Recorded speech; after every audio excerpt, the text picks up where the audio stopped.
Hello everyone, welcome back to our channel reaction on India.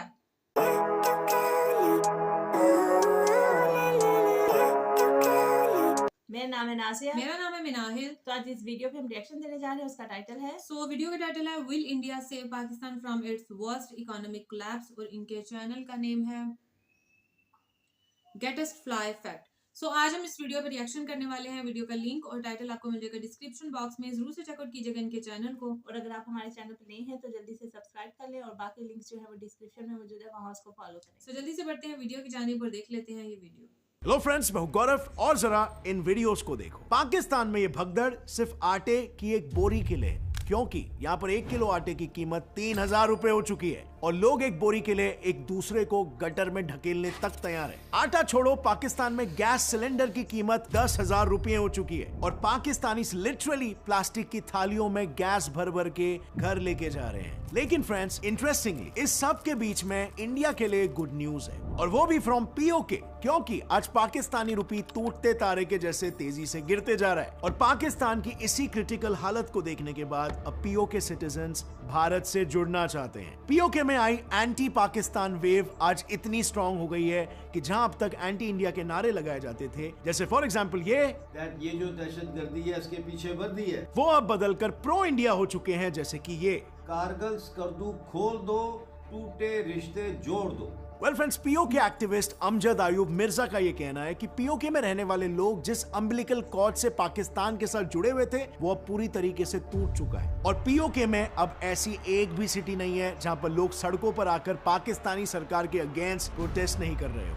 And it's no surprise, क्योंकि recently Pakistan ने PoK reason में रातों रात आटे का दाम 1200 रुपए से बढ़ा दिया और साथ ही वहां पर स्थित आटे के डिपोज पर भी ताला लगा दिया। अब इसका रीजन शॉर्टेज था या फिर सरकार बचा खुचा माल पाकिस्तान मेनलैंड में यूटिलाइज करना चाहती थी, ये बता पाना मुश्किल है, पर इतना जरूर तय है कि पीओके वासियों को ये आटा हजम नहीं हो रहा है और पाकिस्तान अपनी गलतियों को समझ चुका है। अभी हाल ही में खुद पाकिस्तान के पीएम शहबाज शरीफ ने यह कहा कि पाकिस्तान ने इंडिया के साथ 3 जंगें लड़ी है, पर उसे बदले में बर्बादी, गरीबी और बेरोजगारी के अलावा और कुछ नहीं मिला, और इसीलिए अब वो इंडिया के साथ बैठकर कश्मीर के मुद्दे को रिजॉल्व करना चाहते हैं। अब सवाल यह आता है कि क्या पीओके फाइनली और राइटफुली वापस इंडिया के कंट्रोल में आ जाएगा? Well, this is definitely friends something to look forward to, but फिलहाल कंटिन्यू करते हैं कि पाकिस्तान की करंट इकोनॉमिक सिचुएशन क्या है कि शहबाज शरीफ को आके ये बात करना पड़ गया। जैसे कि मैंने आपको एक आइडिया दे दिया, वहां पर कुकिंग गैस थैलियों में मिल रहा है, क्योंकि सिलेंडर में गैस खरीदने के लिए 10,000 रुपए लोगों के पास नहीं है। तेल का रेट 480 रुपए पर लीटर हो गया है और घी का 250 रुपए पर किलो। वेल, इस स्पीड से बढ़ती कीमत का रीजन है पाकिस्तान का इन्फ्लेशन। अब इसके अलावा पाकिस्तान का फिस्कल डेफिसिट 115% पर है, यानी कि पाकिस्तानी सरकार जितना कमा रही है उससे 115% ज्यादा खर्च कर रही है, लिटरली डबल। अब इस खर्चे के लिए पैसा कहां से आ रहा है? Well, you will be shocked to know, but Pakistan के जीडीपी का 78% तो लोन ही है, और ये कोई नई बात भी नहीं है। पिछले 2 दशकों में पाकिस्तान का लोन रेट 1500% से बढ़ चुका है। मतलब असल में अब तक देश का गुजारा बस लोन्स पर ही हो रहा है। इनफैक्ट 2 से 3 हफ्ते के अंदर अगर किसी ने पाकिस्तान की मदद नहीं की तो इकोनॉमी खत्म हो सकती है, क्योंकि मामला इतना बदतर हो चुका है कि पाकिस्तान का फॉरेक्स रिजर्व, यानी वो डॉलर रिजर्व जो कोई भी देश बाहर से जरूरी चीजें जैसे ऑयल, फूड एटसेट्रा खरीदने के लिए यूज करता है, वो सिर्फ और सिर्फ 4 से 5 बिलियन डॉलर्स ही बचा है।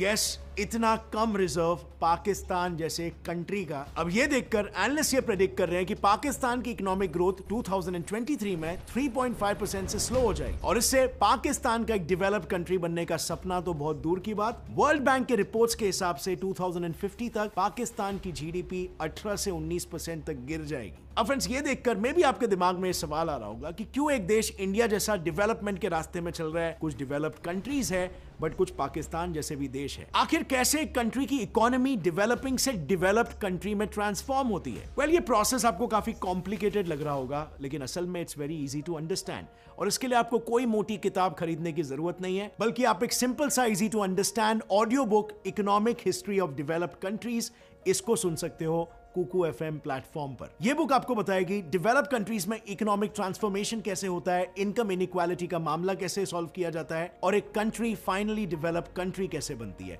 बहुत सी जानकारी मिलेगी। मेरे लिए सबसे आई ओपनिंग चैप्टर था ग्रोथ इल्यूजन का, जो कि एक रियलिटी है कि गवर्नमेंट किस तरीके से बताती है कि असल में तरक्की हो रही है, लेकिन असल में बात कुछ और ही होता है। और friends, thanks to Kuku FM, इस बुक को आप सुन सकते हो ₹2 से भी कम में, और ऐसे ही 10,000 प्लस ऑडियो बुक्स भी सुन सकते हो। कुकू FM पर 2.3 million plus paid active subscribers हैं मेरी तरह, जो अपने इंटरेस्ट के अकॉर्डिंग ऑडियो बुक्स को सुनते हैं, और उनके अमेजिंग फीचर्स जैसे स्लीप टाइमर, जहां मैं स्लीप टाइमर सेट कर सकता हूं ताकि अगर नींद भी आ जाए तो भी ऑडियो बुक अपने आप बंद हो जाएगी और फिर से वहीं से मैं स्टार्ट करूंगा। तो देर किस बात की है फ्रेंड्स, अभी चल रहा है एक वंडरफुल रिपब्लिक डे का ऑफर, अप पाओ discount 60% of first month subscription पर। कूपन कोड यूज करो freedom60 और अपने फर्स्ट मंथ का सब्सक्रिप्शन सिर्फ ₹39 में लाओ। हरी अप, ये ऑफर सिर्फ 29 जनवरी तक ही वैलिड है। Link is in the description. And now let's come back to the topic. और हमारे देश में तो बिलियनर्स ऐसे हैं जिनका करंट नेटवर्थ इससे 25 गुना ज्यादा है। सो पाकिस्तान की इकोनॉमी किस कदर तक आ पहुंची है वो हम इस खचाखच भरे स्टेडियम से ही पता लगा सकते। ये भीड़ किसी मैच के लिए नहीं है, बल्कि ये सब नौकरी मिलने की उम्मीद में गवर्नमेंट एग्जाम देने बैठे हैं। और इसीलिए फ्रेंड्स, क्योंकि पाकिस्तान के आज 31% नौजवान अनएम्प्लॉयड है। तो ऐसी सिचुएशन में सरकार का क्या सोल्यूशन है? सभी मार्केट्स और मॉल्स रात के 8:30 बजे तक बंद हो जाएंगे और रेस्टोरेंट्स 10 बजे तक। यहां तक कि सभी government employees work from home करेंगे और जो भी इमरजेंसी मीटिंग्स ऑर्गेनाइज करनी होगी वो सिर्फ और सिर्फ डे लाइट में ही होगा, क्योंकि सरकार ने इलेक्ट्रिसिटी के चार्जेस इंक्रीज कर दिए हैं। आज पाकिस्तान को पर यूनिट के लिए ₹20 देने पड़ रहे हैं, जो कुछ ही साल पहले ₹3 हुआ करते थे। अब इसे ऐसे समझो कि अगर आप सिर्फ एक बल्ब को 1 घंटे तक ऑन रखोगे तो 1 यूनिट यूज हो गया, मतलब ₹20 आपके खर्च हो गए। अभी हालत इतनी खराब हो चुकी है ना कि अगर आप अपने घर के सारे लाइट्स को बस 1 दिन के लिए भी ऑन रखोगे ना तो आपका बिल आएगा 10,000 से 30,000 रुपए एक दिन का। इनफैक्ट कुछ रिपोर्ट्स के मुताबिक पाकिस्तानी सरकार ने पैसों के लिए अपने यूएस में मौजूद पाकिस्तानी एम्बेसी को भी ऑन सेल रख दिया है। और सिर्फ इतना ही नहीं, पाकिस्तानी सरकार ने तो ऑयल और गैस के प्राइसेस भी 75% तक बढ़ा दिए, जिसके बाद वहां कुछ ऐसी हालत हो गई। और जब इस सिचुएशन को कंट्रोल में लाने के लिए खाने पर सब्सिडी दी गई तो सिचुएशन सुधरने के बजाय बद से बदतर हो गई। ये देखो, एक बोरी आटे के पीछे खैबर में लोग इतने पागल हो गए हैं कि एक दूसरे को गटर में तक ढकेल दे रहे हैं। इनफैक्ट ऐसी भागदौड़ में कई लोगों ने अपनी जानें भी गंवाई है, जैसे कि ये 45 इयर्स के खैबर रेसिडेंट। पाकिस्तान में बेसिक चीजों की कमी की वजह से जनता में गुस्सा इतना बढ़ गया कि रिसेंटली उन्होंने खाने के ट्रक पर ही अटैक कर दिया। लेकिन जैसे तैसे करके उस ट्रक के ड्राइवर ने असिस्टेंट कमिश्नर्स के ऑफिस में शरण ली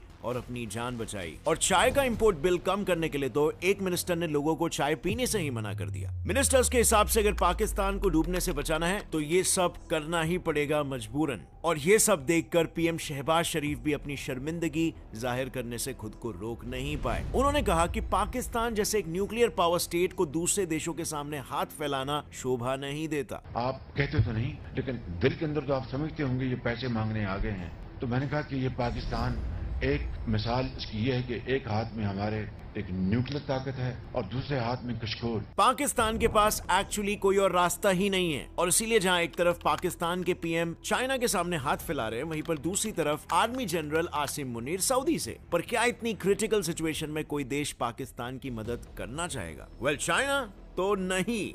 पाकिस्तान ऑलरेडी चाइना के $30 बिलियन के कर्जे में है। इनफैक्ट पाकिस्तान के टोटल लोन का 30% तो चाइना से ही आया है। और ब्लूम्सबर्ग के अनुसार यही रीजन है कि चाइना फिर से पैसा देने के लिए झिझक रहा है। लेकिन लकीली सऊदी ने पाकिस्तान को $3 बिलियन का एड दिया है और आज के तारीख में पाकिस्तान उसी पर सरवाइव कर रहा है। ऐसे में पाकिस्तान का आखिरी रिसोर्ट है IMF।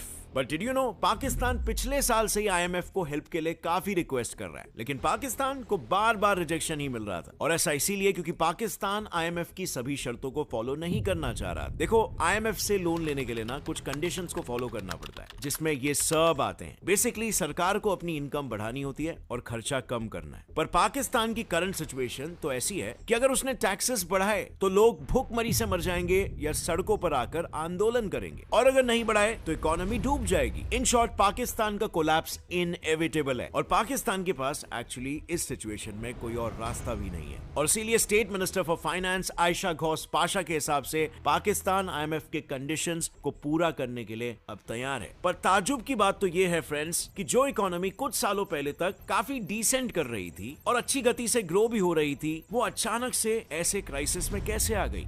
इसके पीछे के one of the main reasons में से एक है फ्लड्स। जून 2022 से लेकर अक्टूबर 2022 तक लगातार 4 महीने पाकिस्तान में भीषण बाढ़ आ रही थी, जिस वजह से इकोनॉमी को $30 बिलियन का लॉस झेलना पड़ा। इन फ्लड्स की वजह से देश में एग्रीकल्चरल क्राइसिस आ गया और फूड प्राइसेस बढ़ने लग गए। इनफैक्ट ऑन द कॉन्ट्ररी, इसके एग्जैक्टली 1 साल पहले पाकिस्तान की इकोनॉमी ग्रो कर रही थी और वर्ल्ड बैंक के डेटा के हिसाब से पाकिस्तान में गरीबी 64% से 21% तक नीचे आ गई थी। लेकिन अचानक से हालत इतनी बिगड़ गई कि आज के तारीख में 9 मिलियन लोग अब कभी भी गरीबी रेखा के नीचे जा सकते हैं। इस सब के बावजूद पाकिस्तान सरकार ने सिचुएशन सुधारना तो दूर, डैमेज को रिवाइव करने के बारे में भी नहीं सोचा है। इट्स शॉकिंग कि आज भी फ्लड अफेक्टेड एरिया में से 25% जमीन पानी के नीचे है और अब अगर जमीन ही नहीं होगी तो खेती किस पर होगी, और इसीलिए अब तक पाकिस्तान में कल्टीवेशन रुका हुआ है, यानी 25% जमीन पर फूड प्रोडक्शन ही नहीं हो रहा है। खैर,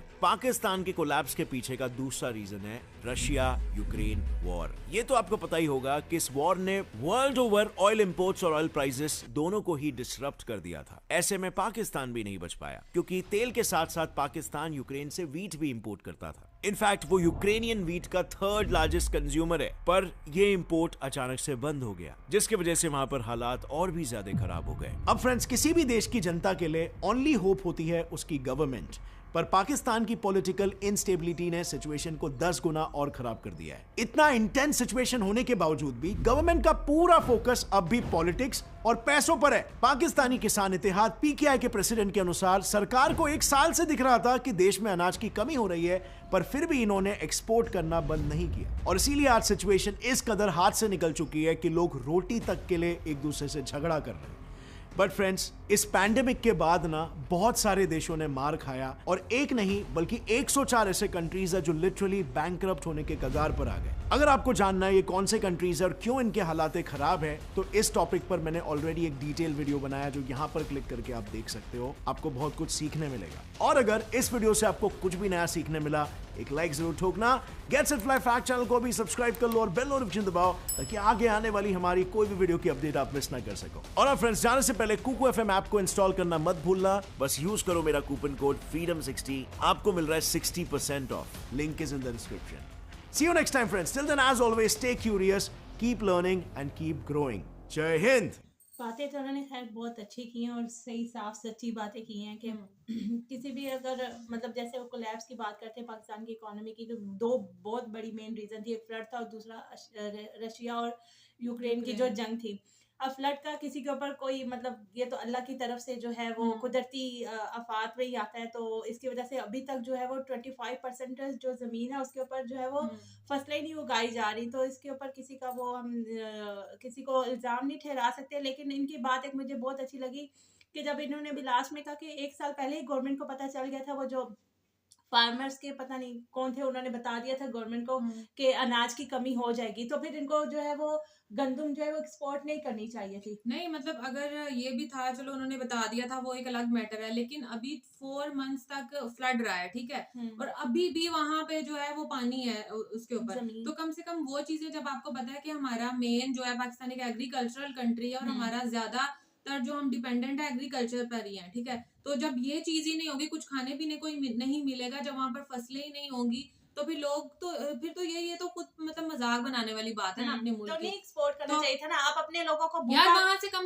रख के तो आप जो है वो बाहर यार के लोगों को वो एक बात है, लेकिन वहां से कम उसको पानी को तो हटाओ, ताकि वो इस काबिल तो हो कि यहाँ पर फसलें और लगाई जा सके, उसको जमीन को तो बेहतर करो ना, कि क्योंकि उस साइड की जो जमीन है ना वो फसलों के लिए बहुत अच्छी है, जो कि तबाह होकर रह गई है सैलाब की वजह से। और ये वाकई एक नागहानी एक कुदरती आफत है, इसमें कोई ये नहीं है कि कोई किसी गवर्नमेंट का हाथ है या किसी हाथ है या किसी और का हाथ है, लेकिन उसको ओवरकम करना भी तो ये एक गवर्नमेंट की जिम्मेदारी है ना। और वही बात कि ये जो गवर्नमेंट है या गवर्नमेंट लेवल के लोग हैं या ये जो पॉलिटिकल लोग हैं, ये आपस में ही अपनी कुर्सी के लिए लगे हुए हैं, सिर्फ अपना ही फायदा सोच रहे हैं। गरीब आवाम का तो दूर की बात, ओवरऑल आवाम को खुद तो अपने घरों में ही अच्छे से बैठ के खा रहे हैं, जाहिर सी बात है इनके घरों में तो कमियां नहीं है, लेकिन एक जो होता है ना, एक आप ये कह लो कि एक हुक्मरान जो होता है, वो हुक्मरान नहीं होता कि वो खुद अपने लिए ही सोचे, बल्कि वो होता है कि गरीब से गरीब तक जो लोग हैं ना उनके बारे में भी सोचे। यानी जैसे वो कहते हैं ना कि रस्सी का पीस है, तो वो हुक्मरान जो है ना उसको उस बारे में सोचना चाहिए कि एंड तक जो रस्सी का एंड वाला टुकड़ा है ना, एंड वाला जो उसका कॉर्नर है, वहां तक भी हर किसी को चीजें सप्लाई हो रही है या नहीं, या वहां रस्सी को एंड से भी जिसने पकड़ा हुआ ना वहां तक भी सब चीजें प्रोवाइड हो रही है या नहीं। लेकिन यहाँ पे हमारे मुल्क की जो नीचे को जा रहा है ना, या जीडीपी नीचे को जा रही है, या मुल्क की इकोनॉमी कोलैप्स हो रही है, उसका सबसे मेन रीजन फ्लड्स के बाद यूक्रेन, और इनको भी मैं नहीं कुछ भी कहूंगी, लेकिन मेन ये सारे हुक्मरान है मेरे अकॉर्डिंग। यही बात है, हुक्मरानी है और इनको बस अपनी पड़ी हुई है। अगर आप देखो डॉलर की कीमत पाकिस्तान में इतनी ज्यादा हाई है, और पेट्रोल की कीमत हमारे पाकिस्तान में इतनी की ज्यादा हाई है, और ये जो बेसिक फूड आइटम्स होती हैं, अभी ये जो मिनी बजट आया है इसमें इन्होंने और हाई हो बहुत ज्यादा हाई कर दिया, 17 से लेके 18% पे कर दिया। ये जो बेसिक मतलब शैम्पू, जो आपका दालें वगैरह, बच्चों के बिस्किट, नूडल्स, ऑयल, घी इतना के महंगा कर दिया कि गरीब जो आदमी जिसकी 20 से 25 हजार या 30 हजार पे सैलरी है, वो बेचारा सोचने पे मजबूर हो गया। उन्होंने बताया कि लोन लेने की उनकी कुछ शरायत है, हाँ, तो शरायत इसी तरह पूरी होगी ना, जब टैक्स बढ़ाएंगे, अगर वो हाँ, टैक्स बढ़ाएंगे तो कैसे गरीब आदमी अफोर्ड करेगा। बिजली के बिल इतने ज्यादा बढ़ा दिए, गैस है ही नहीं है, मतलब हर चीज जो है वो महंगी से महंगी होती जा रही है। बस इनको यह है कि इलेक्शन ना हो, कहीं हमारे हाथ से हमारी सीट ना चली जाए, ये पॉलिटिशियन ना आ जाए, वो ना आ जाए। मेरी बात सुनो, इलेक्शन कराने के लिए भी ना, इलेक्शन भी कराने के लिए जो है वो पैसे लगते हैं, तो जो दूसरी साइड वाले जो अगर वो कह रहे हैं कि इलेक्शन, वही थोड़ा सा सबर कर लेंगे यार, मुल्क के हालात थोड़े बेहतर हो जाए, क्या सबर करें। इलेक्शन वाली गवर्नमेंट जो है तो उनको पता है ये कुछ नहीं कर रही ना आवाम के लिए, सिर्फ अपने केस बचाने के लिए कर रही है, या दोबारा से हुकूमत में आने के लिए जो थोड़ा बहुत खजाना रह गया है हुकूमत के पास वो खाने के लिए कर रही है। अवाम के बारे में तो कोई सोच ही नहीं ना रहा, अवाम के बारे में कोई नहीं ना सोच रहा, फिर वो क्या करे। अपोजिशन वाले भी यही, वो तो यही सोच रहे हैं कि हम आएंगे तो हम अवाम के बारे में सोचेंगे, लेकिन उन्होंने भी आके कुछ नहीं करना, अपने जेबें भर। जाहिर है सब जो भी आता है वो अपने फायदे के लिए सोचता है, और खुद ये बिल्कुल ठीक रहते हैं। इनका पता नहीं चलता, 2 सेकंड में ये मुल्क से बाहर होते हैं, 2 सेकंड के अंदर मुल्क के अंदर होते हैं। खैर ये तो बहुत मतलब पॉलिटिकल बातें हैं और ये है, लेकिन जो फैक्ट है वो फैक्ट है। देखो ये ऐसा नहीं है कि किसी पाकिस्तानी को पता नहीं है, हर पाकिस्तानी को पता भी है। मैं तो कहती हूँ कि कल के दिन में ना सबको बाहर रोड्स पर निकल आना चाहिए, बल्कि पीएम ऑफिस में चले जाना चाहिए। अभी ये जो आटे की बात कर रहे थे कि आटा लेने के लिए जो लोग एक दूसरे को धक्कम धक्का कर रहे हैं या लड़ रहे हैं, वो गटर में फेंक रहे थे, और उसकी वजह से एक आदमी की जो डेथ भी हो गई थी। इसकी वजह से हुकूमत के ऊपर कोई असर पड़ा? कुछ भी नहीं। उनका बाल भी बांका नहीं होगा, उनके वहमो गुमान भी नहीं होगा कि वहाँ कोई आदमी जो है वो आटे के पीछे जो है वो उसकी ऐसा नहीं है कि उनको पता नहीं है, पता उनको हर चीज का होता है, लेकिन उनकी बला से, हाँ उनकी बला से उनको मिल रहा है, वो अच्छे से अच्छा खा रहे हैं, उनकी जरूरियात पूरी हो रही है, उनके बच्चे अच्छा से अच्छा पढ़ रहे हैं, उनको कोई फिक्र नहीं है, बस अपने खजाने भरी जा रहे हैं, अपनी जेब। रही बात IMF से लोन लेने की या चाइना से लोन लेने की, तो चाइना जो है वो कोई ना कोई डिमांड कर देगा कि फलाना अड्डा में दे दो। अब तो कोई अड्डे भी नहीं बचे होंगे कि पूरा पाकिस्तान। वीडियो भी की थी जब इंडिया और देखा से चाइना का था, तो जब उन्होंने कहा था कि चाइना एवं नहीं दोस्ती का हाथ बढ़ाता है, उसका पीछे कोई ना कोई जो है वो रीजन होता है, वो बहुत मास्टर माइंड है, वो जिस तरह से बाकी कंट्रियों को अपने अंडर कर रहा है ना, उनको लोन दे के पाकिस्तान को भी ऑलरेडी किया हुआ ही है, लेकिन खैर पाकिस्तानी को समझ नहीं आ रही, वो शायद ये समझ रहे हैं कि पाकिस्तान चाइना की दोस्ती है।